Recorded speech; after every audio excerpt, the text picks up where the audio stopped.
Hello, my fellow Ripplers. This is Chris Miles, your cash flow expert and anti-financial advisor. Welcome to our show. It's for you and about you, those that work so hard for your money, and you want your money to start working harder for you right now. You want that freedom, cash flow, and prosperity today, not 30 or 40 bazillion years from now, but right now, so you can live that life that you love with those you love, doing what you love. But most importantly, guys, it's about living a life of purpose and meaning, because as a Rippler, you can create a ripple effect in the lives of others as you become free yourself. And guys, that is what I'm so proud to do. Thank you for tuning in, binging, sharing, and doing all the things you guys do that allows me to create a ripple effect through your lives. Thank you so much. As a quick reminder, hey, if you've got money sitting around, or you're saying, hey, I want to find ways to free up more cash, go to our website. You can actually download the ebook for free, which is called Beyond Rice and Beans. Yes, Dave Ramsey, that's right. Beyond Rice and Beans, 7 Secrets to Free Up Cash Today, that you can download and find how some of my average clients have found just from freeing up cash about $34,000 a year. It does not include passive income that's also created too. So check that out. Chris Miles was able to retire twice by the time he was 39 years old, but he's not content to just enjoy his own financial freedom and peace of mind. Chris wants you to have your own ripple effect so you can live free today. He's not the financial advisor you expected. He's the anti-financial advisor you deserve. He's jumping behind the mic right now, ready to make waves. Here's Chris Miles. All right, guys. So I want to bring up a concept that I know it's kind of the overall theme of the show, but I want to really take a different angle with it and go very specific, right? Because there is a lot of people talking. There's a lot of talking heads. Everybody seems to be an expert, and they all have differing opinions. And the more you listen to the news and the media and everybody else's voices, it can get very confusing fast. And so I want to kind of give you some tips that work for me, that actually allowed me to make better decisions despite all the noise out there. That allows me not to gamble away my wealth, but actually grow it. In fact, even be leading edge in some cases, where you can actually be ahead of the curve and start doing things that actually get you in the right time, right? But to get in the right time, it requires you to stop listening to the masses. Because let's admit it, right? If everybody's expecting something, then it's probably not going to happen. Again, I'm going to repeat. If everybody expects something, it's probably not going to happen. And what do I mean by that, right? So if everybody expects the stock market to go up, what will happen is eventually it'll stop going up. If everybody expects real estate to crash, right? Because I get so many people say, don't you think it's done? And they keep talking about it. That is your first sign that it probably won't happen. Because if you listen to the majority are usually wrong. Think back to the last recessions we've had, right? Remember, before the dot-com bust, there was a dot-com boom. Everybody was talking about the dot-com boom and how amazing it was, right? And as a result, it busted. Stocks were actually doing great through the 90s. I remember that's when I became a financial advisor. I remember when I first became an advisor at the beginning of 2002, many people, many of the advisors saying, yeah, it went down a little bit with 9/11, but it's coming back, which it had. After 9/11, things actually rebounded. What happened later in 2002, which why 2002 became the worst year, is because they found out that people were cooking their books. Some big companies like Arthur Andersen was behind some of these things, like Enron, right? Remember that, or WorldCom. You remember some of these companies, right? They started being investigated. So all these companies were being investigated. People were afraid to buy stock, because why would you buy into something that could have been cooking their books, could have been giving false numbers out there, false profits, and now they're being audited. So that was like a 23% drop that year. I remember that year. It was a pretty fun time to be advisor for my first year. But I remember before then, everybody's talking about, hey, market's done 12, 18%. Hey, I remember 1999, we had a fund with, who was it? Janus. It was a Janus fund that did a 132% in 1999. It was awesome. So talking about the glory days, right? That's the kind of stuff I was raised with, so to speak. It raised in the business of money was this traditional financial advice. Now, understand, traditional financial advice is the majority of what's being taught. Despite people saying, oh, people aren't following this, majority of people are following that advice to some level. Now, it's not 100%, but even the people that aren't following it still think that's the good advice to follow. They just may not follow it themselves, but everybody acknowledges that's the advice. There was a great quote that I got from a guy named Alistair McDonald. I almost said Alistair Moody. For those either Harry Potter fans, I apologize. Alistair McDonald. He's a brilliant guy. We're going to have him on our show here pretty soon. But Alistair talked about information. Information, has to have an element of surprise, right? Real useful information.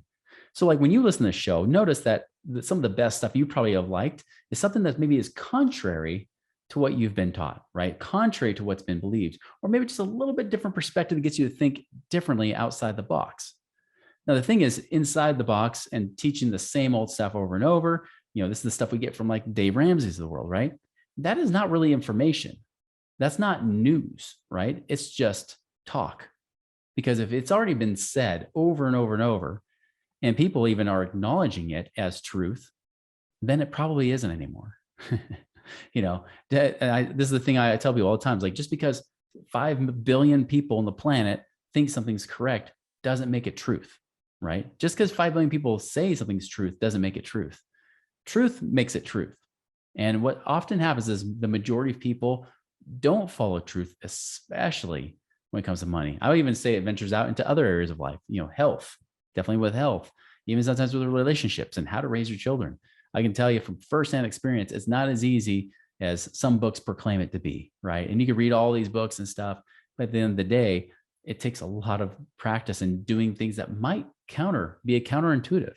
And the counterintuitive, now I separate this because many people will say, well, Chris, I'm more conservative. I'm more conservative with how I invest my money or save my money. What they're really saying is not that they're saying they're less risky. They're saying that they think they're taking less risk because the majority of people are doing it, right? Because, hey, I'm doing what most people are doing. That's the conservative approach. When I look at conservative, I think is less risk, right? I'm risk averse. And even some of those people that say they're conservative say they're also risk averse, but then they're investing in stocks, mutual funds, 401ks, everything else that's high risk, mediocre returns. So I tell them, I say, honestly, you're riskier than I am. You're more liberal in how you invest than I am. I'm conservative. Now, what I have to do, because when you do it different, you have to have the right information and do the right things, right? But the truth is, I like low risk with higher returns than what you're getting. And that's a difference in perspective, guys, because so many people say, well, I'm conservative. What they're really saying is, I'm doing the mainstream thing. I'm doing what's familiar, right? Familiar and conservative are not the same. That it's definitely not the same. Many high schoolers are very familiar with how they're starting to drive, but it doesn't make them lower risk, right? Even though they love driving, doesn't make it any less risky. Like, it requires that experience. It requires doing things that actually work. And often that comes from trial and error and doing the wrong things. And I know I've been on both sides. I've been the financial advisor. I've done those mutual funds and those things. I've also seen the evidence of what happens with people when they keep saving in their 401ks and mutual funds and everything else and still fall up short. They still fall short of their goals. And the problem is it's usually too late before they realize it. It's usually within 5 to 10 years when they try to retire and they say, it's not enough. Chris, I've got a few million or even several $1 million sitting around, but it's not producing enough money for me to retire. That might sound ridiculous to you, but when you start to set in reality, wondering, oh, I can't live off this much because I can lose the money I have, and eventually my money shrinks as I get older to the point where I may not have enough. I may outlive my money. Guys, you have to look at doing the opposite. So when you want to do that, you want to look for that element of surprise, right? Something that's newsworthy has an element of surprise. It's relevant, right? Something that has good information is something that's useful that actually can shift a perspective and get you to do something different. So guys, this is why I kind of say, do the whole George Costanza, is do the opposite, right? Do the opposite, George, just like that Seinfeld episode. Do the opposite, because the opposite is what people aren't expecting. So if everybody's talking about inflation right now, the thing you should be worrying about so much is inflation, because everybody's talking about it. Everybody's expecting it. The thing you should really worry about is, will there be deflation? Will something happen that will actually throw a curve at us? Because like I said, 2000 to 2002 and 2003, right? When we had the Y2K, that was a surprise to people. The last recession, real estate was booming, and that seemed like the great thing to do. Then all of a sudden it crashed. Right now, again, the common stuff is just invest anywhere and you'll make money. And the thing is, and I love what Alistair had said. One thing he had said here that I love is that he said that, with information being surprise, he says, if there's less surprise now, so if you start hearing the news saying the same things over and over and over, which 24 hours news channels are doing, right? They're not giving us information. They're just spouting out words, right? Useless facts, things that aren't really useful for us. They're spouting all this stuff out that only confuses you more. Useful information would be, what are they not saying? What's not being covered in the media? What's that point that maybe people are ignoring right now?